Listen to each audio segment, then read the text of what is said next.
He lost everything: his business, his home, even the woman he loved. With nothing left but a broken truck and a will to survive, Liam drove deep into the mountains and found an abandoned cabin that would change his life forever. Stay until the end to see how despair became peace. And don't forget to like, subscribe, and tell me where you're watching from. Liam Harris had always lived a life that many would call enviable. At 39, he ran a successful construction company in Boulder, Colorado, a firm known for its sleek designs and timely project completions. His house, perched on a hill overlooking the city, was a marvel of modern architecture, featured in multiple design magazines, boasting floor-to-ceiling windows that captured every sunrise and sunset over the Rockies. Each morning, Liam would wake before dawn, not out of obligation, but from a restless energy that propelled him forward. He would brew a cup of dark, aromatic coffee, the steam curling into the cold Colorado air as he gazed out at the snow-capped peaks, feeling a quiet sense of ownership over a life that seemed meticulously crafted. Beside him was Chloe, his wife, elegant, and composed her laughter a melodic contrast to the urban hum outside their windows.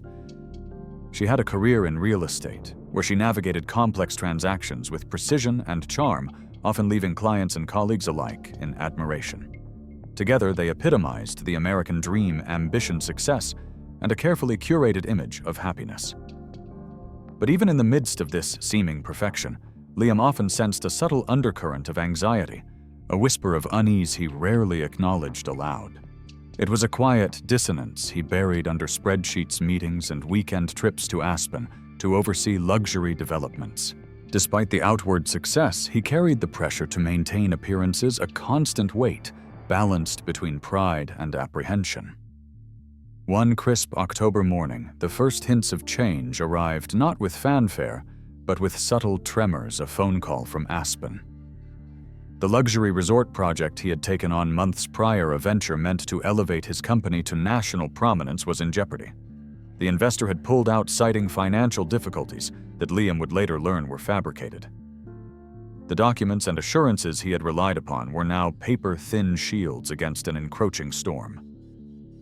Panic seeped into his bones as he realized the cascading implications: unpaid subcontractors, looming bank loans, and potential lawsuits. Over the next few weeks, the world Liam had meticulously built began to crumble.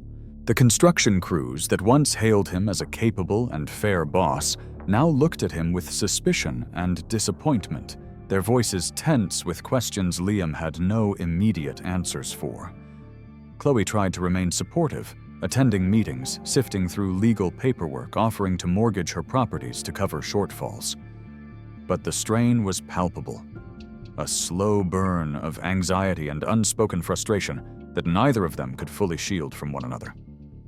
Nights that had once been filled with warmth and laughter became stretches of tense silence, interrupted only by the soft tick of the wall clock or the distant howl of a coyote in the foothills. Liam would sit in his office, surrounded by awards, blueprints, and framed photographs of completed projects, feeling an acute sense of loss. The reality was unrelenting. The company that had once symbolized his ingenuity and diligence was now teetering on the brink of bankruptcy. The house, the vehicles, the investments, all meticulously planned, all vulnerable.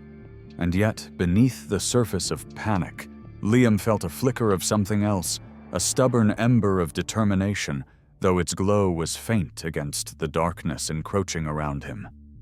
It was during these moments, staring at the cityscape from his hilltop window, that he recognized the fragility of what he had taken for granted.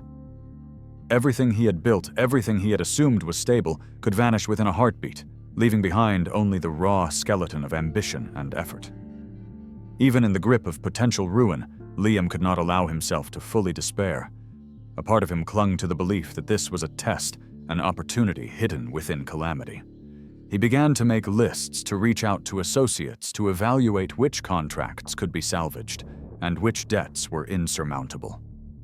Each small decision felt monumental, a delicate balance between hope and the looming shadow of failure. Chloe, too, moved with a mechanical precision born of necessity, organizing files, calling lawyers, attempting to breathe life into a situation that was collapsing like dry timber under pressure. The tension in their marriage, however, was undeniable. Chloe's patience wore thin as the weight of uncertainty pressed against her own sense of security, and Liam could see it reflected in the tight lines of her face, the quiet sighs as she moved through the rooms that had once been filled with laughter. He tried to speak to reassure, but found the words empty, incapable of bridging the widening chasm between them. Social gatherings became rare phone calls from friends more infrequent. The veneer of normalcy they had maintained cracked with every new complication. And through it all, Liam felt the invisible, unyielding pressure of expectation, not from the outside world alone, but from the man he once was, the image of competence and stability he had projected. Every failure now felt personal, a mirror held up to the very identity he had crafted over decades. Yet in this crucible of stress and impending loss, Liam's introspection deepened. He began to analyze his patterns, his decisions, his ambitions not just as business choices, but as reflections of who he truly was. He questioned his values, his priorities, and the foundations upon which he had built his life. The scenic mountains that had once inspired him now seemed indifferent witnesses to the unraveling of his world. And while fear and panic were ever present, there existed within him a quiet, simmering determination, a recognition that the story of his life was not yet concluded. It was this mixture of loss, realization, and faint hope that set the stage for the journey to come, a journey that would take him far from the comforts of Boulder and force him to confront not only the collapse of his ambitions, but the essence of who he was beyond wealth, success, and recognition. After weeks of legal battles, mounting debt, and sleepless nights, the first permanent rupture in Liam's life arrived not from the banks or the contractors, but from Chloe herself. She had remained supportive for as long as she could, attending meetings, reviewing documents, offering to leverage her own assets to help cover some of the shortfalls. But the strain had become visible in every motion she made and every word she spoke. On a quiet Wednesday morning in late October, Liam awoke to an unusual stillness in the bedroom. Chloe's side of the bed was empty, perfectly made, as if untouched, and a neatly folded note sat on the nightstand, its formal tone masking an emotional weight heavier than any argument could convey. Liam picked it up with trembling hands, the paper feeling impossibly cold between his fingers. In it, Chloe explained that she could no longer watch him suffer and could no longer tie her own future to what she perceived as a collapsing life. She had decided to move to her sister's house in Sacramento, California, and had already made arrangements for her belongings and financial interests. The words cut through Liam with a precision that left him momentarily speechless, the reality of her absence sinking in slowly as he read and reread the note. The house that had once felt like a sanctuary now seemed hollow, its walls echoing a silence that was impossible to ignore. Liam could not summon anger, only a profound, almost paralyzing grief, a sense of emptiness that seemed to stretch infinitely in all directions. The absence of Chloe, who had been both a partner and a confidant, amplified the collapse of his professional world, and he felt suddenly stripped of every anchor he had ever relied upon. It was as if the life he had meticulously constructed, the career, the home, the family, the carefully curated image of success had dissolved overnight, leaving only the raw, exposed core of his identity. In the days that followed, Liam's world contracted to a series of small, harsh realities. The foreclosure notice for the house arrived precisely as scheduled, a stark reminder of the temporal limits of material stability.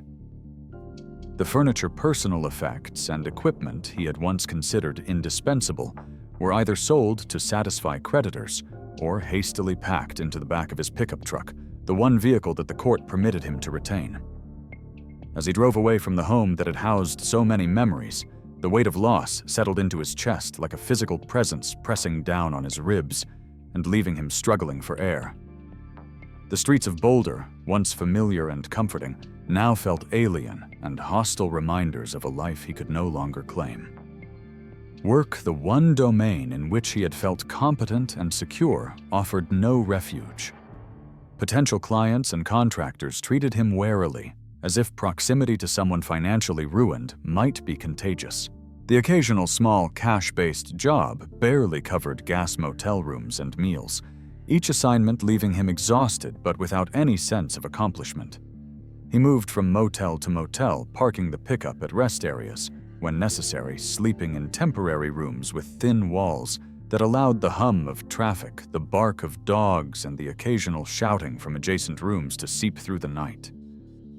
Every day was punctuated by moments of acute shame.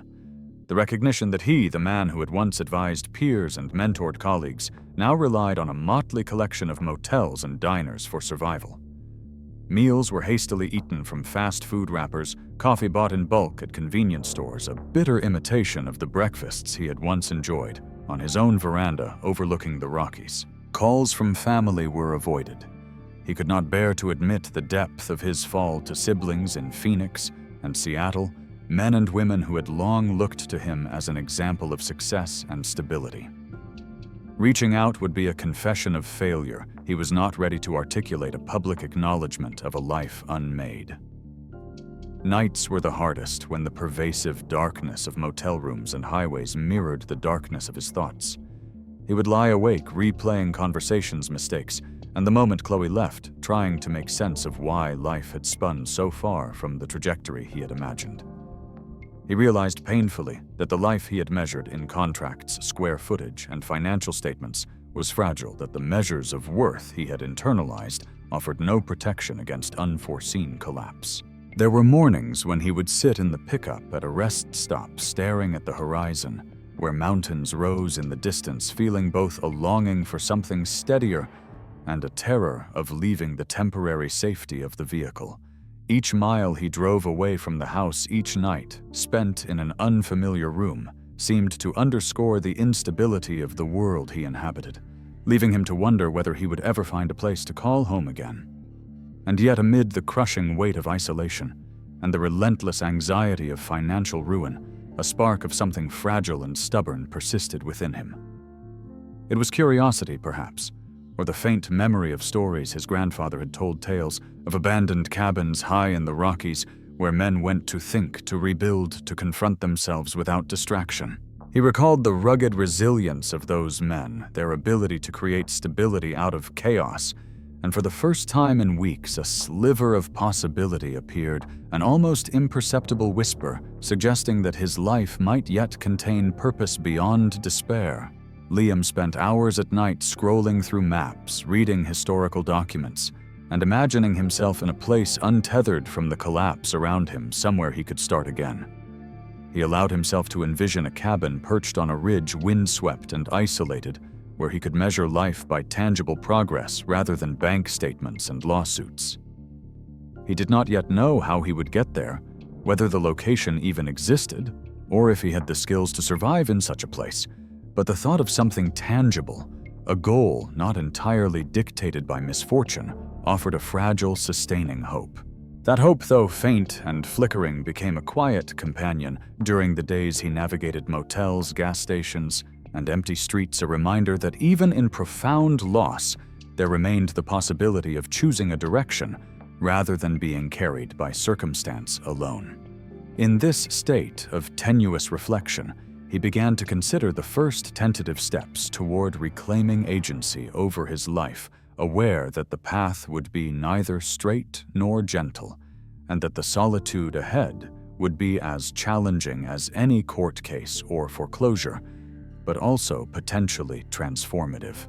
During the long nights spent in motels and rest stops, Liam Harris found himself increasingly drawn to memories of his grandfather, a rugged man who had spent decades working as a miner in the Rocky Mountains, a man whose hands had known the calluses of labor and whose eyes had seen the raw beauty and mercilessness of the peaks. Liam recalled the evenings when, as a boy, he had sat on the wooden porch of his grandfather's small house in Leadville, Colorado, listening to stories of miners who built cabins in remote areas, cabins that offered shelter and solitude, a place to reconcile with oneself, far from the pressures of the world. His grandfather had always said, "Sometimes the mountains are the only place where a man can truly find out who he is."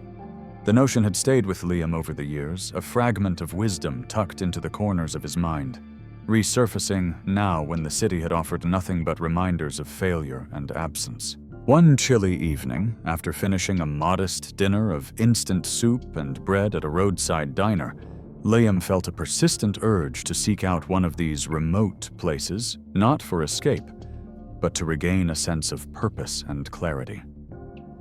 The thought of isolation no longer frightened him. Instead, it appeared as a sanctuary, a blank canvas upon which he might begin to rebuild, far from the constant reminders of what had been lost.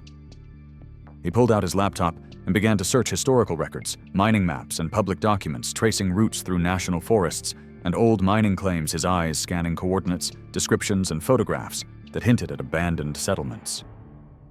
Hours slipped by as the blue glow of the screen illuminated the deep lines of worry and fatigue etched into his face, yet a flicker of anticipation began to replace the fatigue. A quiet sensation that perhaps a tangible goal could exist beyond the endless rotation of motels and transient employment. After days of meticulous research, Liam discovered references to a remote site known as Hollow Peak, located approximately 60 miles southwest of Boulder, situated in a high-altitude valley surrounded by rugged pines and granite outcroppings.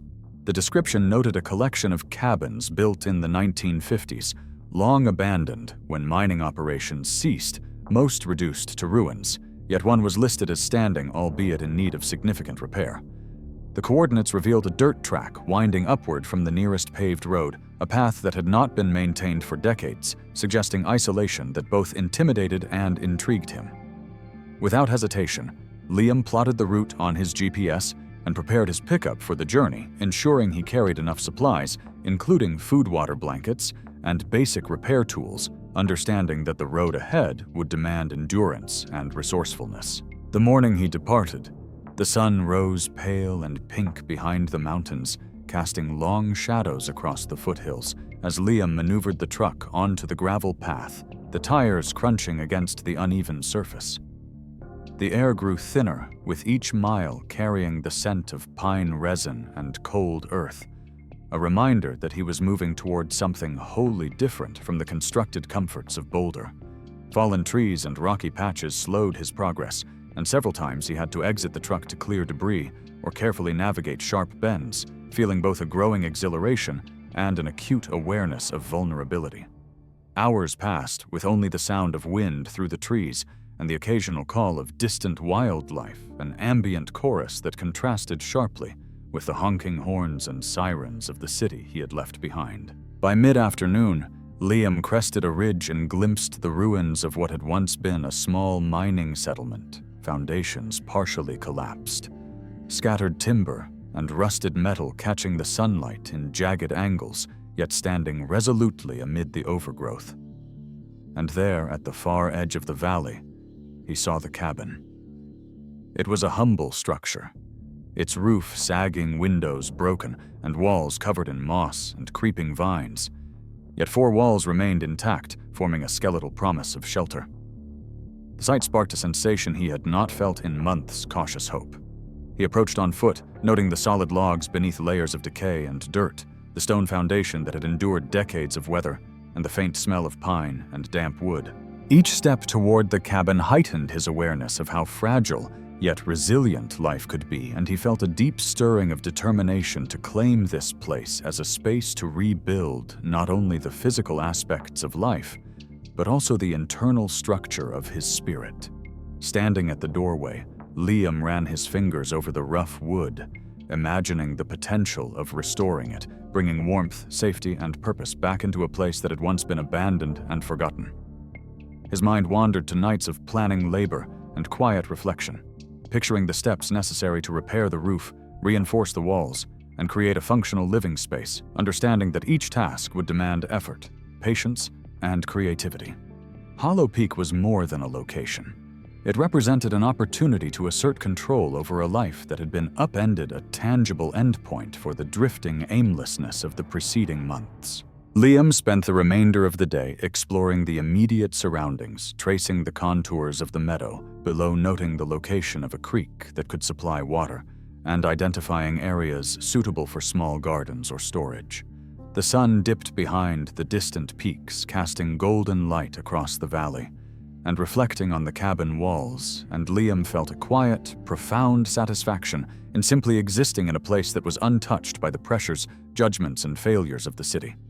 He took a deep breath of cold, crisp mountain air, savoring its clarity, and allowed himself to envision the weeks, months, and perhaps years he could spend here, shaping not only the cabin, but his own trajectory. For the first time in months, his mind began to untangle from the relentless stress and anxiety of legal proceedings and financial collapse, focusing instead on the concrete, achievable tasks ahead, each one a small victory against the inertia of despair. As darkness approached, he made a small fire near the cabin, watching the sparks rise into the night sky and fade into the constellation of stars above, feeling a tentative sense of peace, of belonging, and of possibility that had eluded him since the fall of his company. The combination of solitude, physical presence in a tangible landscape, and the enduring strength of the cabin structure ignited a nascent sense of purpose, a flicker that hinted at the long, arduous, but potentially transformative journey he was about to undertake. Liam stepped out of the truck at the top of Hollow Peak, the air crisp and scented with pine and damp earth, and for the first time in months he allowed himself to inhale deeply without the constant knot of anxiety pressing against his chest. The vastness of the surrounding mountains stretched endlessly in all directions, their jagged silhouettes softened by the late afternoon light, and the valley below was a patchwork of evergreens and granite, speckled with the remnants of foundations from long abandoned structures. He paused, closing his eyes, feeling the wind brush against his face, and listening to the subtle symphony of nature, the rustle of leaves, the distant call of a hawk, the chatter of unseen birds hidden among the trees. In that moment, the relentless pressure of debt foreclosure notices and Chloe's departure seemed to recede, if only temporarily, and Liam experienced a clarity that had eluded him for months. His muscles tense from hours of sitting in motels, and behind the wheel relaxed as he exhaled, and a quiet, almost fragile peace settled over him. The isolation that had once felt threatening now appeared as a sanctuary, a space where he could confront the raw truths of his life without the judgment of the city pressing in from all sides. Yet, as he approached the cabin, that sense of serenity was tempered by the tangible reality of decay. The roof sagged in several places, portions of the timbers cracked under years of neglect, and patches of moss and small saplings had taken root in the corners of the structure, weaving a stubborn living claim over the old wood. Windows were broken, their jagged edges still clinging to the frames, and the door hung loosely, swaying slightly with every gust of wind. The log walls, though surprisingly sturdy, had lost much of the chinking that held them, sealed, leaving cold drafts and shadows creeping through the gaps. Liam surveyed the damage with a mixture of awe and apprehension, recognizing that the cabin, while still standing, required considerable effort to render habitable again. He traced his fingers over the rough wood, feeling the textures of age and weathering, imagining the countless hands that had built this place and the many seasons it had endured. The realization of the work ahead pressed on him a tangible weight, heavier than the physical strain he would soon experience. Unpacking the truck, he began to organize tools and supplies, mentally cataloging the sequence of repairs that would restore the cabin's functionality. First the roof, then the walls, windows, and door, followed by interior stabilization, and the establishment of a safe space for cooking and sleeping. Each task seemed monumental, but also vital, a challenge that offered both purpose and reprieve from the mental stagnation he had endured in motels. As the sun dipped behind the peaks, shadows stretched across the cabin's walls, accentuating the cracks and irregularities, and Liam felt the bite of cold air creeping through the gaps.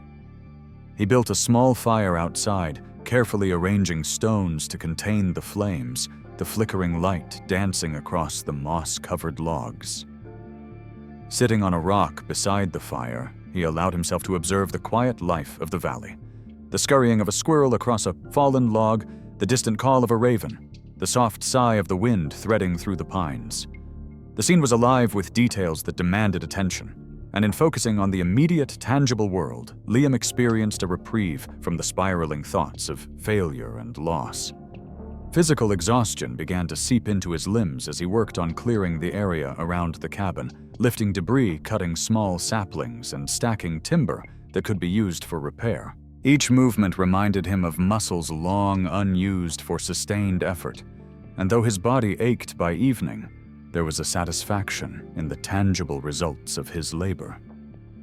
He felt a connection to the land, a sense of agency over at least one small part of his existence, and it brought with it a quiet pride that contrasted sharply with the helplessness of the past months. Nights were long and cold, and Liam learned to navigate the practical challenges of survival, starting fires in damp conditions, rationing food and water, and maintaining warmth without the convenience of electricity. Sleep was intermittent, punctuated by the creaking of timbers and the calls of nocturnal wildlife. But even in these restless hours, the presence of the mountains, the canopy of stars overhead, and the steady rhythm of natural life provided a soothing counterpoint to the anxiety that had dominated his previous existence. Each morning he woke with aching muscles, but a growing sense of capability, planning the day's repairs with meticulous attention to sequence and safety. Every plank replaced, every chink restored, and every small improvement to the roof or wall reinforced not only the physical cabin, but also the nascent confidence growing within him. He discovered a resilience he had not known. He possessed a patience born of necessity and a quiet joy in the act of creation no longer defined by financial gain or approval from others. He experimented with simple routines, clearing snow, fetching water from a nearby creek, checking the integrity of the foundation, and slowly establishing a rhythm that balanced effort, rest, and reflection. By the end of the week, though, the cabin remained far from livable in any modern sense. Liam felt the subtle yet profound shift of reclaiming control over his environment and, by extension, over his life. The wind through the valley, once intimidating in its isolation, now became a companion of sorts, teaching him attentiveness and respect. He recognized the duality of the space. It was both harsh and nurturing, demanding yet rewarding, indifferent yet providing clarity. The juxtaposition of vulnerability and potential of decay and resilience began to reshape Liam's perception of himself, revealing that strength could emerge not from comfort or predictability, but from confronting difficulty with determination and thoughtfulness. Sitting by the fire on the fourth evening, the mountains silhouetted against a fading amber sky, Liam allowed a rare, unburdened sense of peace to wash over him. For the first time since the collapse of his company and marriage, he experienced a moment of mental quietude, a temporary reprieve from despair, where the pain of the past months was present but contained, held at a distance by the immediacy of tangible effort and the immutable constancy of the natural world surrounding him. Liam awoke one early morning to the crisp, biting air of Hollow Peak, the sun just beginning to crest over the distant granite ridges, casting long shadows across the valley floor, and immediately sensed that something was amiss. The smell of pine and earth, usually crisp and invigorating, was overlaid with a metallic tang and the unmistakable scent of disruption, and when he stepped outside, he found the small supply shed he had constructed just days before, torn open, its wooden walls splintered, and the contents scattered across the snow-dusted meadow. A black bear, its fur sleek and dark against the pale ground, had left unmistakable tracks, massive paw prints leading back into the forest, and Liam froze, heart-pounding, taking in the damage, overturned cans, shredded packaging, and the remnants of carefully rationed food supplies strewn in chaos. He felt a sudden surge of fear and awe, realizing the creature had moved with both power and purpose, utterly indifferent to his presence, and yet the experience carried with it an undeniable lesson in the precariousness of life in the wilderness. Liam quickly assessed the situation, noting that while the bear had consumed some of the food, primarily canned goods, and a small stash of jerky, much of the stored material remained recoverable, and he resolved immediately to implement more secure storage solutions, understanding that living in this environment required foresight, preparation, and an acceptance of the natural hierarchy. He fashioned a series of heavy-duty metal containers using the materials he had brought, reinforced with locks and weighted lids, and relocated all perishables within them. Each clink and scrape of metal a small reassurance against future intrusions, and as he worked, he felt a combination of exhaustion, determination, and the faintest thrill that came from mastering a challenge as old as the mountains themselves. That evening, the wind rose sharply, rattling the fragile cabin walls and sending dust and debris swirling through gaps in the chinking, and Liam sat near the small fire he had built, sipping lukewarm tea from a tin cup, listening to the symphony of gusts, snapping branches, and the distant eerie cries of nocturnal wildlife, and a profound sense of isolation settled upon him, heavy and unyielding. He was alone, entirely alone in a vast wilderness, and every creak of the cabin, every whistle of the wind reminded him that his survival depended solely on his own vigilance, judgment, and endurance, with no rescue or assistance guaranteed. That night, a snowstorm arrived with sudden ferocity, turning the valley into a world of white, ice-laden pine boughs, bowing under the weight of frozen precipitation, and Liam huddled in a corner of the cabin, layering blankets and maintaining the small fire that provided both warmth and psychological comfort. The storm raged through the night, wind shrieking through the cracks in the roof, and walls sending snow in thin, icy sheets across the interior, and he could hear the creaking and groaning of trees, some of which gave way with explosive crashes that resonated through the mountainside. Liam felt the pulse of fear, the helplessness of being a single human against the relentless forces of nature, and he whispered encouragement to himself, murmuring phrases that sounded almost absurdly fragile in the vast emptiness, but were nonetheless essential. You can do this. You can endure. This is your choice, your life, your test. Tears ran unchecked, trailing along his cheeks, not from weakness, but from the acute awareness of vulnerability and the raw exposure of his existence, stripped of the comforts, certainties, and companionships that had previously defined him. The fire flickered and dimmed, and Liam carefully added kindling, the scent of burning pine filling the cabin, and mixing with the cold, metallic air of winter, grounding him in the immediate present, reminding him that he could act, make choices, and preserve what he could even in the face of overwhelming circumstance. Over the course of the next few days, he learned to interpret the tracks of wildlife in the snow, understanding the difference between the passing of deer elk and the bear, predicting potential threats and food sources with a cautious analytical approach, and the isolation, though formidable, gradually became a teacher, shaping his attention, patience, and respect for the environment. Each night of howling wind and falling snow was paired with hours of reflection, writing in a small journal by candlelight, recording observations, feelings, and survival strategies, and he discovered that the very act of documenting his experiences lent structure and meaning to the chaos surrounding him. Slowly, Liam developed routines, collecting firewood before daylight, checking the integrity of the cabin each morning, rationing and monitoring food and water, and reinforcing his shelter against future intrusion, each task reinforcing a sense of competence and subtle confidence previously dormant. While fear and awe coexisted in nearly every action, the mastery of small, tangible tasks offered reprieve from the relentless mental weight of past failures, legal proceedings, and emotional upheaval, and in these solitary endeavors, Liam began to understand a new definition of resilience. It was measured not by public recognition or material accumulation, but by the capacity to adapt, endure, and maintain a sense of purpose in the face of forces beyond control. Nights remained long and fraught, the cold permeating bones and dreams alike, but Liam noticed a gradual shift. Moments of quiet contemplation became more frequent when he could pause and simply observe the patterns of snowfall, the movement of clouds, and the interplay of shadow and light across the valley floor. And in these moments, he discovered a fragile sense of wonder, a quiet acknowledgement of the beauty and indifference of the natural world. Through the trials of predatory wildlife, severe weather, and solitary confinement, Liam began to form a rhythm with the environment, a dialogue of careful observation and deliberate action that required both humility and courage.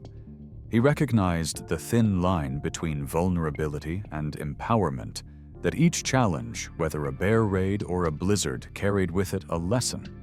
And that survival was as much about mental resilience as it was about physical endurance. By the end of the first week following the bear's intrusion and the storm Liam had constructed, stronger storage improved his fire management skills and developed contingency plans for food, water, and shelter.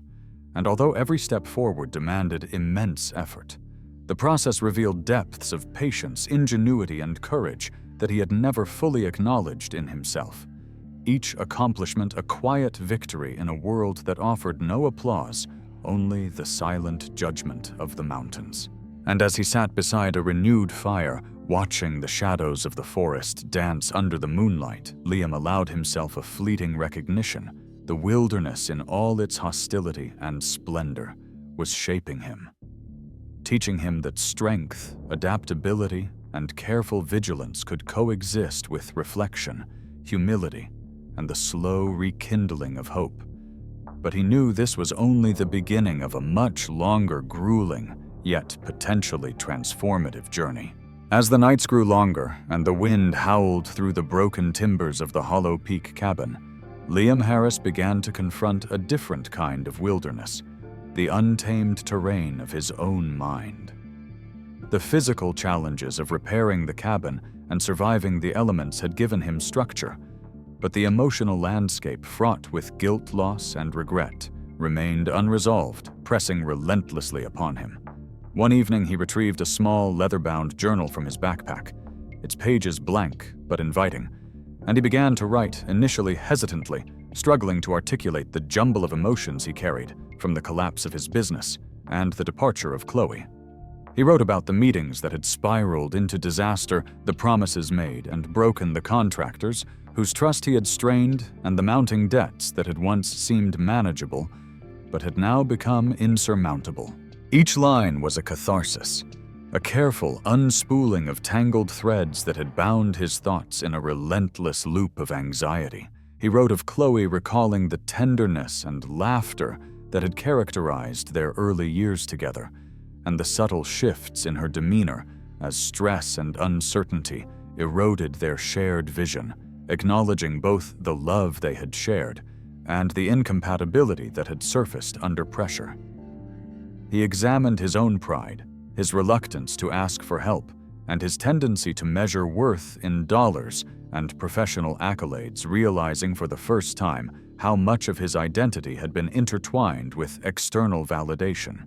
With every paragraph, Liam felt a lightness growing within him, an incremental release from the burden he had carried alone for months.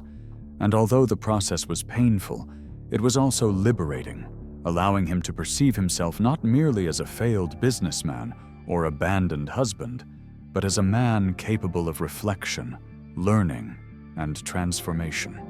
Days passed in a rhythm of labor and introspection, and one morning, while checking the structural integrity of the roof, he noticed a figure emerging along the ridge from the opposite direction, an elderly woman walking with confident ease, her presence commanding yet unthreatening, carrying a weathered pack and a small notebook in hand.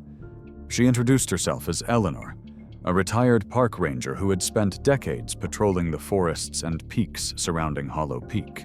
Her eyes, bright and discerning, reflected the depth of experience and a calm authority that immediately put Liam at ease, and he invited her to sit near the fire while he prepared a simple breakfast. Eleanor spoke of the mountains not as obstacles, but as teachers, sharing stories of her early years when she had navigated uncharted trails, rescued lost hikers, and observed the cycles of wildlife that shaped the ecosystem. She emphasized the importance of observing, listening, and respecting the rhythms of nature rather than attempting to dominate them. and Liam felt a resonance in her words, a subtle confirmation that his struggles with the environment were not signs of inadequacy, but opportunities for learning. Over the following hours, they discussed the challenges of solitude, the discipline required to survive in remote areas, and the necessity of cultivating patience, humility, and attentiveness. Eleanor's stories were punctuated by practical guidance, how to read animal tracks for signs of activity, how to reinforce structures against storms, and how to maintain mental equilibrium when the mountains seemed indifferent to human effort.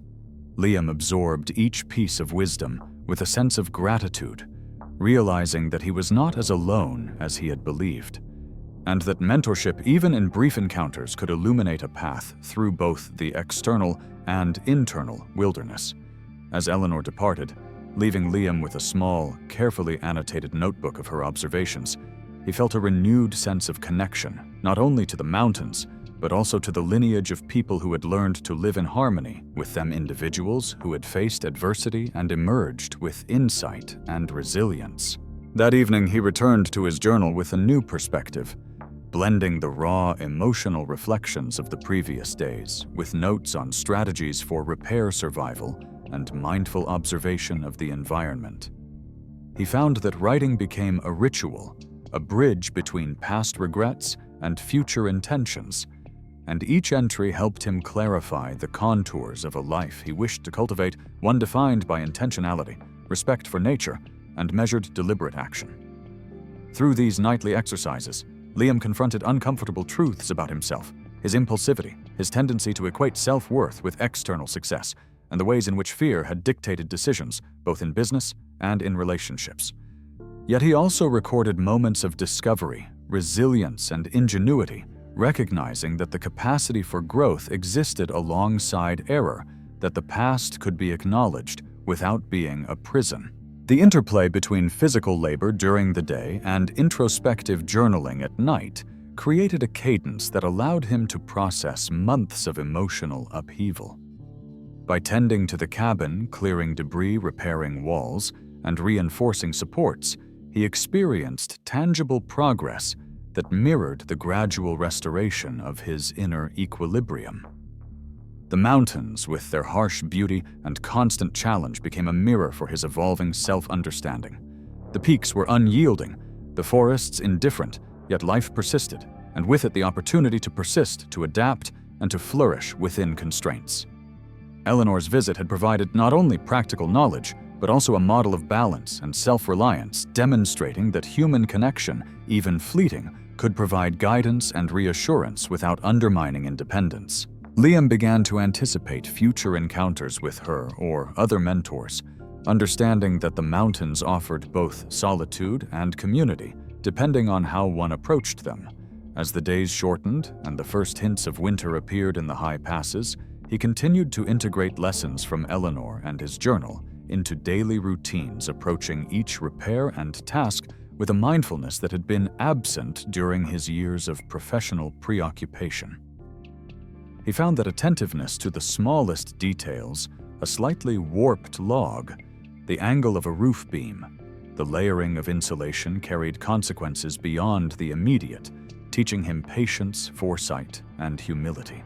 By observing the flight of birds, the tracks of deer, and the subtle shifts in weather, Liam felt increasingly attuned to the patterns of life that had persisted long before his arrival, and he began to place himself within those patterns, understanding that survival was both an exercise in adaptation and a process of cultivating respect for the larger ecosystem.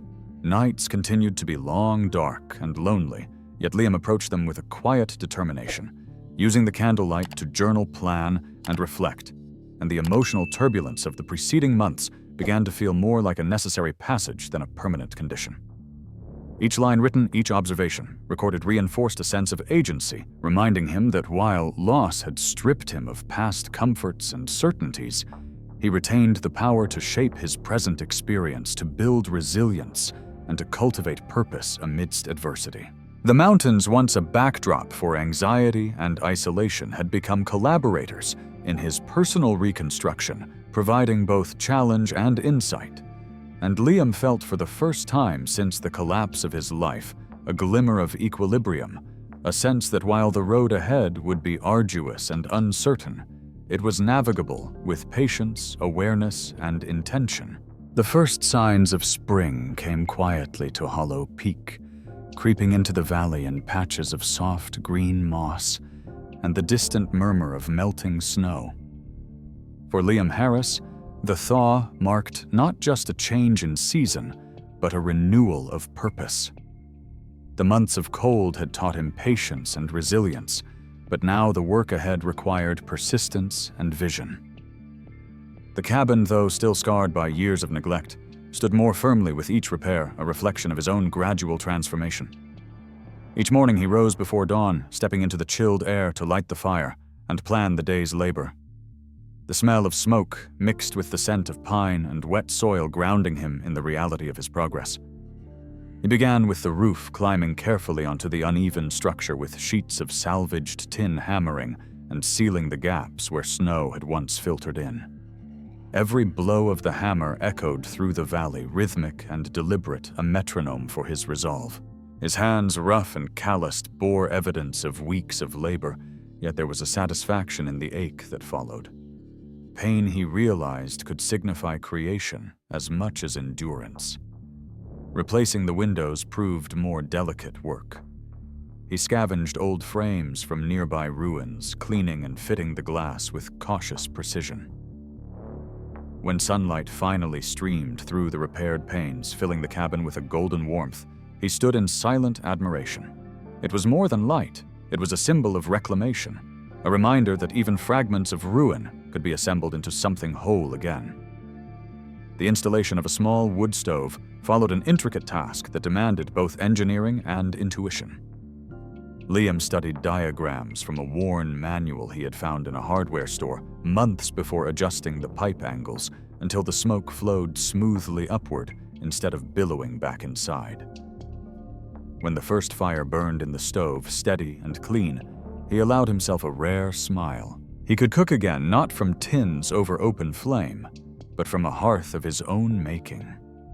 Days blended into weeks, and the rhythm of rebuilding became almost meditative.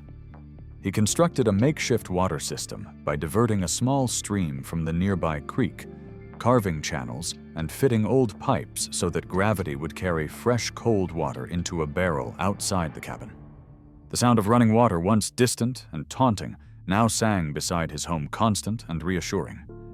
Each improvement, however small, carried a sense of victory, an affirmation that survival had matured into genuine living.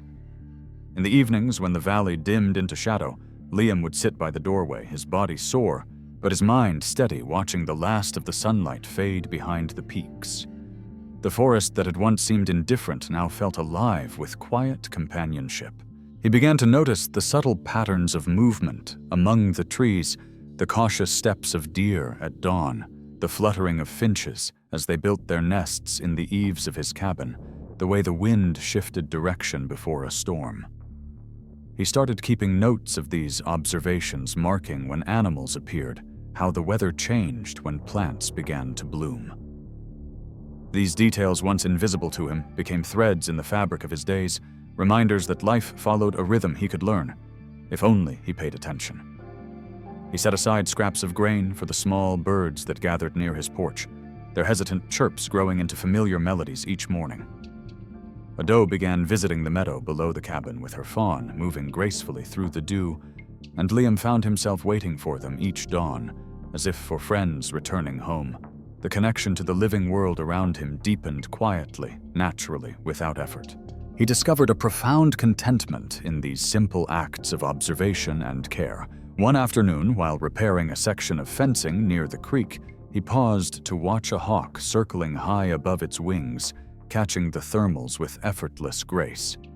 The sight stirred something within him, a recognition of balance, of adaptation, of a life sustained not through force, but through understanding. He realized that he, too, was learning to ride the currents of his environment rather than resist them. The struggle that had once defined every action was giving way to harmony. As his days filled with purposeful work, Liam noticed changes not only in the cabin, but within himself. His thoughts, once clouded by regret and fear, grew clearer. The relentless self-criticism that had haunted him after losing his business and Chloe's departure began to soften into acceptance. He no longer replayed conversations or imagined alternate outcomes.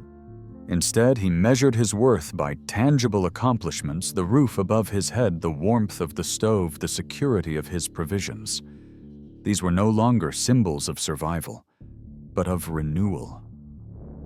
He began to sense a quiet gratitude toward the very hardships that had brought him here. Without the failures, he might never have discovered this capacity for endurance, nor the humility that came from working with his hands and trusting the rhythms of the earth. Some evenings he would write by candlelight, reflecting on the day's efforts, noting both the successes and mistakes. His handwriting, once neat and practiced from years of drafting contracts, had grown rough and uneven, shaped by calloused fingers, yet each word carried honesty that had long been absent from his life. Through this practice, he found healing not through triumph, but through acknowledgement of the process, the patience to accept imperfection as part of growth. As the season progressed, Hollow Peak transformed. The meadow filled with wildflowers, streams ran clear, and the scent of pine intensified under the warming sun. The cabin, now sturdy and whole, stood as both shelter and testament to perseverance. Liam often stepped outside at dusk, watching the horizon shift from gold to violet, feeling the cool air settle against his skin. He no longer felt the urge to escape or to measure time by productivity. Instead, he listened to the whisper of the wind through the branches, to the soft rustle of animals moving unseen, to the steady beat of his own heart, in rhythm with the land. In these quiet moments, he realized that the wilderness, once his adversary, had become his teacher, revealing lessons of patience, humility, and renewal that no city or business could ever provide. The man who had arrived at Hollow Peak, broken and uncertain, was now building not just a home, but a life grounded in awareness, effort, and balance. And as the days continued to unfold with the slow grace of the mountains, Liam began to sense that the peace he had once sought was no longer distant or abstract. It was growing within him, as steady and enduring as the cabin walls he had restored with his own hands. As summer unfurled across Hollow Peak, the mountain air carried a softness it had not known for months, and the valley seemed to breathe with new life. The cabin stood solid and dignified, its restored timbers gleaming faintly in the golden light of afternoon, surrounded by the hum of insects and the rustle of tall grass. Liam Harris had settled into a rhythm that felt almost sacred each day, defined not by obligation, but by presence. His body had grown lean, his movements deliberate, his mind calm. Yet amid the deep solitude that had once soothed him, a quiet thought began to surface. Perhaps what he had built could mean something beyond himself. The idea did not come as revelation, but as a slow, persistent stirring, a sense that his hard-earned knowledge, the patience, the resilience, the rediscovery of self through labor and solitude, might hold value for others adrift in their own storms. One clear afternoon, while tending to the small garden he had planted near the creek, Liam noticed movement along the ridge. A figure in a red jacket appeared between the trees, hesitating at the edge of the clearing. Cautious yet curious, Liam waved, and the figure, now clearly a woman, approached. She introduced herself as Elena Brooks, a graphic designer from Denver who had taken to hiking after a recent divorce. Her voice was steady, but carried the faint tremor of exhaustion familiar to those who have recently untethered themselves from a life once believed permanent. She explained that she had followed an old ranger trail and had not expected to find anyone living this high up the mountain. Liam invited her to rest on the porch and offered her water from the barrel he had rigged from the creek. As she sat, her eyes wandered over the cabin, the rough-hewn logs, the hand-built stove, the small shelves lined with notebooks, and she asked how long he had been living there. Liam hesitated, uncertain how to condense years of loss, isolation, and renewal into a few words. Instead, he told her about the process, the rebuilding, the mistakes, the long winters, the solitude that had at first felt unbearable, but eventually became a teacher. Elena listened intently, her eyes softening as he spoke. She asked questions not out of politeness, but out of genuine need, the kind that comes when a person is searching for a reason to believe again. As dusk settled over the valley, they sat in the fading light, speaking of choices and consequence of the fragile balance between control and surrender. Liam realized, as he listened to her, that his story no longer carried the weight of shame. It had become something else, a quiet testimony to endurance and transformation. When Elena finally stood to leave, she said something that lingered in the cool air between them. "You've built a life that feels real." I'd forgotten what that looked like. After she disappeared down the trail, Liam sat for a long time watching the stars emerge, his thoughts circling around her words. Over the following weeks, he received a letter from Elena delivered to the small post office in the nearest town, where he occasionally went for supplies. In it, she wrote that their conversation had inspired her to move out of the city and buy a small house in a nearby mountain town. She thanked him for reminding her that change, though painful, could also be redemptive. Liam folded the letter carefully and placed it between the pages of his journal. It was a simple note, yet it filled him with a sense of profound purpose.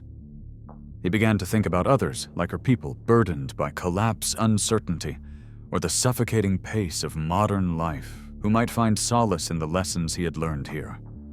The cabin had healed him, but perhaps it could also serve as a place of renewal for others, seeking their own peace. The idea of sharing the mountain, once unthinkable, began to take shape in his mind as something not only possible, but necessary. That autumn, when the days shortened and the light turned amber, Liam began sketching plans in his journal.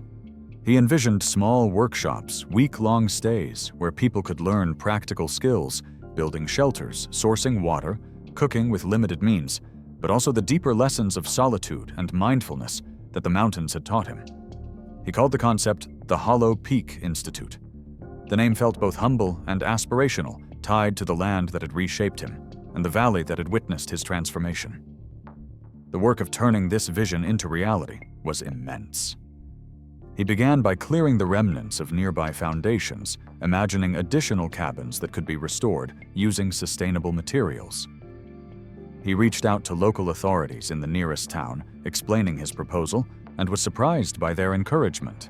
Word of his story had already circulated among hikers and residents, a man who had gone to the mountains to disappear, but had instead built a new kind of life. A ranger put him in contact with a small environmental nonprofit interested in supporting low-impact educational programs, and slowly what had begun as a private retreat started to evolve into a communal project. Through these interactions, Liam realized how far he had come. The man who had once avoided phone calls and conversations out of shame now spoke with calm confidence about his vision. He no longer sought approval, but partnership driven not by ambition, but by a quiet desire to share what the mountains had given him. When Elena returned the following spring, bringing with her a box of supplies and a willingness to help, the two of them worked side by side to prepare the land for future visitors. She helped design simple materials for the Institute pamphlets, a small logo, a modest website, and together they outlined the curriculum: mornings for physical work, afternoons for reflection and journaling, evenings for shared meals and conversation under the open sky. The simplicity of it all felt honest, almost sacred.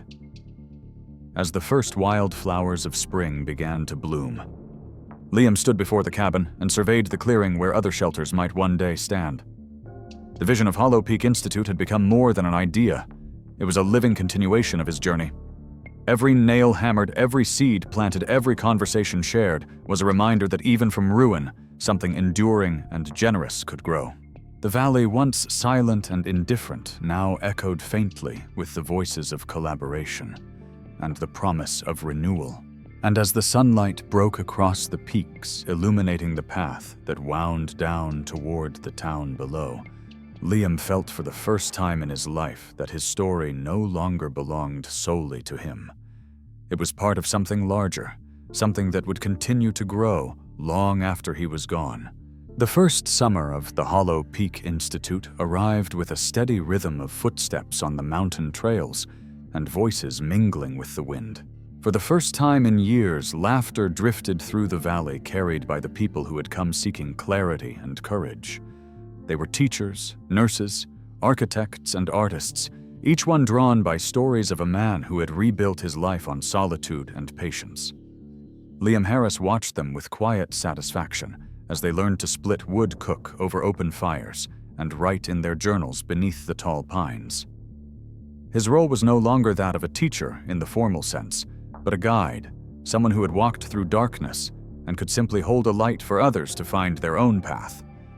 The institute, modest and unadvertised, grew through word of mouth alone. Those who came often spoke of rediscovering something long forgotten, a sense of stillness, the texture of effort, the quiet pride that came from doing something tangible with one's own hands. Liam found joy in their small victories. The first spark coaxed from flint, the first meal cooked entirely from what they had gathered, the first night they realized silence was not emptiness but peace. What surprised him most was not the success of the workshops, but the humility it inspired.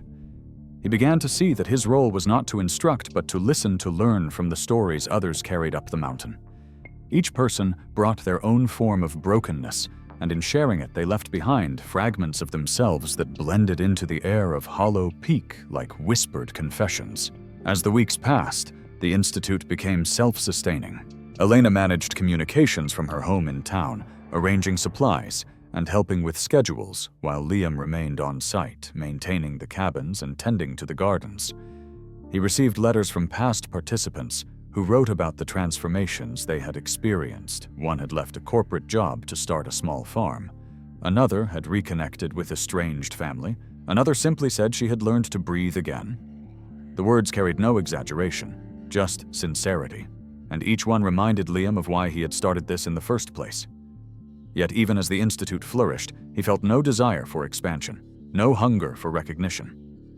There were inquiries from magazines and even a documentary proposal, but he declined them all politely.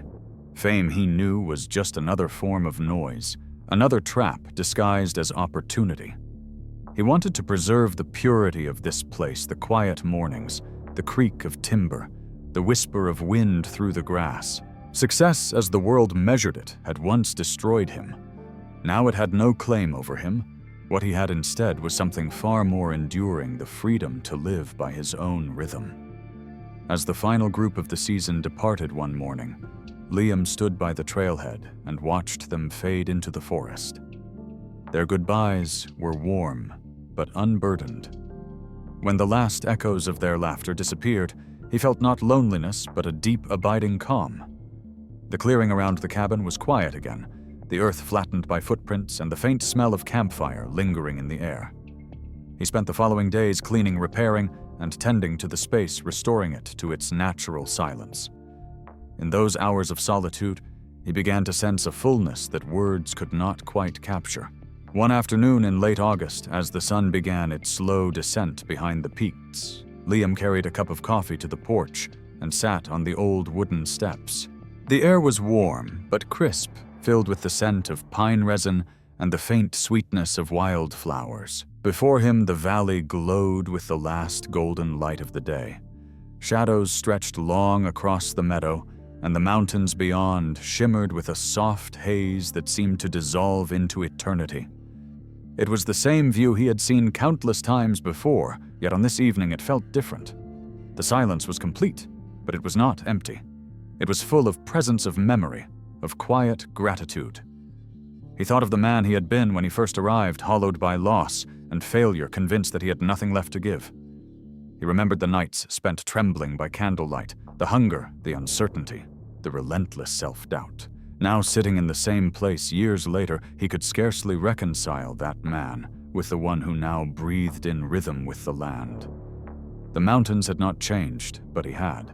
He realized then that happiness was not something found in moments of triumph or comfort. It was the gentle accumulation of small, honest efforts, the steady work of hands repairing what was broken, the patient acceptance of imperfection, the willingness to start again. He smiled at the thought that no one would ever fully understand this peace unless they had earned it themselves. For him, joy no longer meant excitement or applause. It meant the hum of bees near the wildflowers, the murmur of water trickling from the creek of the cabin settling in the cool air. These sounds were his companions, his choir. They asked for nothing and promised nothing, and yet they filled his world with meaning.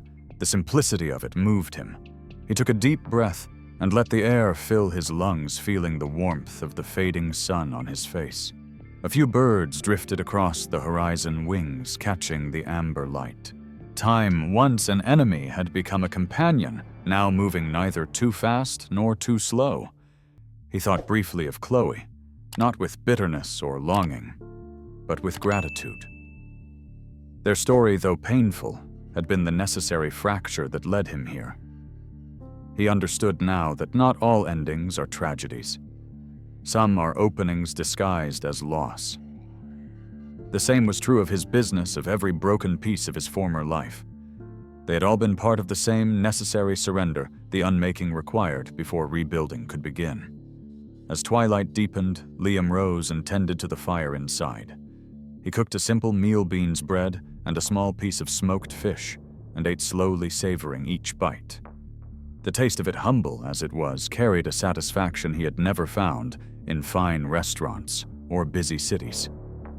He thought of the people who would come next season carrying their own wounds, their own hunger for change. He would greet them as he always did, with quiet eyes and open hands, and watch as they learned as he had that happiness was not something to chase, but something to remember. Outside, the wind picked up slightly, carrying the scent of rain from the western ridge.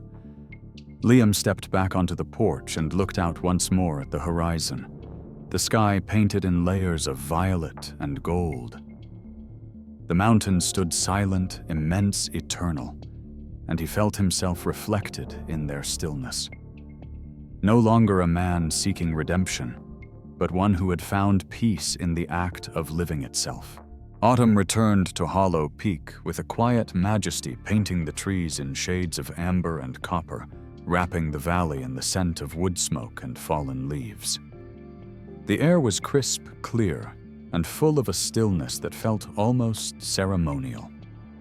Liam Harris awoke before dawn that morning, the day of the Institute's anniversary, and stepped outside the cabin to watch the first light break over the ridge. Frost glistened on the grass, catching the glow like shards of glass, and from the meadow below came the soft murmur of voices, familiar voices rising through the calm air. They had come back one by one from different corners of the country. People he had taught, guided, and simply listened to. Some arrived with partners or friends, others alone, their faces weathered by new journeys, but bright with gratitude.